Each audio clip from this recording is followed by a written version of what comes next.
आमच्या उल्हास माझा न्यूज चॅनलला सबस्क्राईब करा, बेल आयकॉन दाबा आणि पहा उल्हास माझाच्या बातम्या सर्वात आधी आपल्या मोबाईल स्क्रीनवर. कल्याण डोंबिवलीतील बेवारस वाहनांवर वाहतूक पोलिसांची कारवाई. वाहनांची वर्दळ असणाऱ्या रस्त्यांवर बेवारस स्थितीत उभे असणाऱ्या वाहनांवर वाहतूक पोलीस व केडीएमसीने कारवाई सुरू केली आहे. रस्त्याच्या बाजूला उभे असणाऱ्या वाहनांमुळे वाहतूक कोंडीचा मोठा प्रश्न निर्माण होत होता. या पार्श्वभूमीवर केडीएमसी व वाहतूक पोलिसांकडून या वाहनांवर कारवाई सुरू करण्यात आली आहे.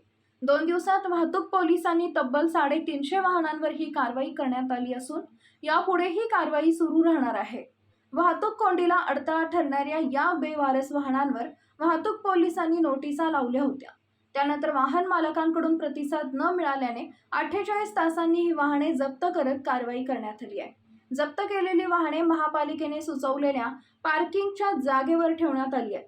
नागरिकांनी तत्काळ दंड भरून ही वाहने घेऊन जावीत असे आवाहन कल्याण डोंबिवली वाहतूक शाखेचे SP संजय साबळे यांनी केलं आहे.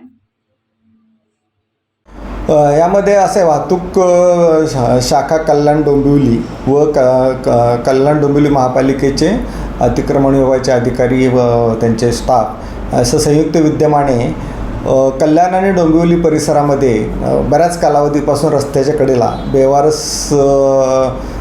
सोडून दिलेली 4 चाकी व दुचाकी वाहने ही पडून होती. त्यांना नोटिसा बजावण्यात आल्या, वारंवार अनाऊन्स करून त्यांना कळवण्यात आलं, परंतु त्याकडे सदरच्या गाड्या कोणीही पुढेही आलेले नाही व त्या उचलून नेलेल्या नाहीत. त्यामुळे या गाड्यांना महापालिकेच्या वतीने व पोलिसांच्या मदतीने रस्त्याच्या कडेला जेवढ्या काही गाड्या बेवारस स्थितीत मिळून आलेल्या आहेत अशा साधारण 300 ते 350 गाड्यांच्यावर ही कारवाई सुरू असून त्या सुरक्षितपणे कल्याण डोंबिवलीच्या सुचवलेल्या वाहनतळावर नेऊन ठेवण्यात आलेल्या आहेत.